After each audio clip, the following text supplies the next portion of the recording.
కొన్ని ఆత్మీయ విషయాలు ఏమంటే ఒక దేవుని బిడ్డ ఉండవలసిన ఆలోచనలు ఏంటనేది కొన్ని నా గ్రహింపుకు వచ్చినాయి. దేవుడు నాతో మాట్లాడినవి నేను రహస్యంగా ఉంచుకోవాల్సినవి కూడా చెప్తున్నాను. ఎందుకంటే మళ్ళా నేను చెప్పే మాటలకి దేవుని దగ్గర నాకు ఎటువంటి ప్రశ్నలు వచ్చినా శిక్షలు వచ్చినా తట్టుకోవటానికి సిద్ధపడే మాట్లాడుతున్నాను. ఏమంటే ఒక దేవుని బిడ్డ ఉండటానికి ఎప్పుడు దేవుని వాక్యం మాత్రమే ఆధారంగా చేసుకోవాలి. ఇంకో విషయం, ఒక దేవుని సేవకుడు దగ్గరికి వెళ్ళినప్పుడు ఒక అద్భుతం జరుగుతుంది.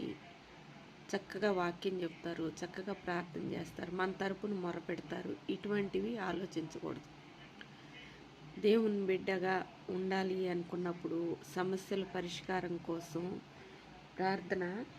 నాకు తెలిసిన ఆలోచన ఏంటంటే, యోనా నీనెవె పట్టణానికి చెప్పినప్పుడు వాళ్ళు ఏ విధంగా ఉపవాసం ఉండి గోనె పట్ట కట్టుకొని ఏ విధంగా మొర్రపెట్టారో ప్రార్థన అలా ఉండాలి.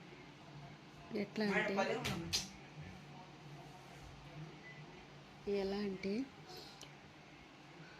ఒక సమస్య ఉన్నప్పుడు, సమస్య అంటే ఏది సమస్య కాదు, కానీ మనసులో ఏదో ఒక ఆలోచన బలంగా ఆలోచింపచేస్తుంది.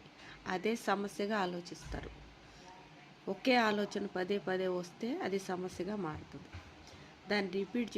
దాన్ని మరలా జ్ఞాపకానికి రానియకూడదు. ఎందుకంటే యేసయ్య నా పక్షమున పోరాడతాడు అనే ఆలోచన ఒక్కటే స్థిరంగా పెట్టుకోవాలి. అప్పుడు ఒక ఆలోచన అట్లా బలంగా ఇంట్లో ఏదన్నా పనిచేస్తున్నప్పుడు దాని విడుదల కోసం కుటుంబం అంతా ఉపవాసం ఉండి కన్నీటితో ప్రార్థించుకోగలగాలి.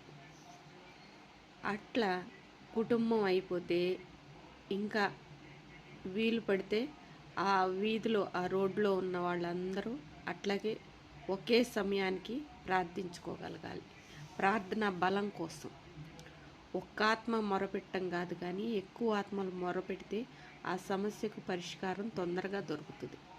అందుకని ఎక్కువ ఆత్మలు వాళ్ళు అయిపోతే ఆ ఊర్లో వాళ్ళందరూ అయిపోతే ఆ జిల్లాలో వాళ్ళు, జిల్లా అయిపోతే దేశం, ఇట్లా అందరూ ఒకే సమయానికి